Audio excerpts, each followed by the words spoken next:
আসসালামু আলাইকুম রহমতুল্লাহ বারকাত। সর্বপ্রথম মোহাম্মদ সাল্লাল্লাহু আলাইহি ওয়াসাল্লাম আমরা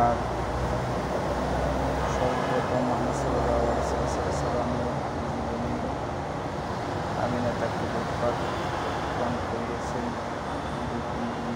পর চাচা আবু তালেব আবু লাহাব আদি সওয়াব হয়ে তাকে ইসলাম দান করেছেন এবং অন্ততকালীন আরবের নিয়ম অনুযায়ী গ্রামেরা শহরে এসে বড় অভিজাত পরিবারের সন্তানদেরকে লালন পালন করে। সঙ্গে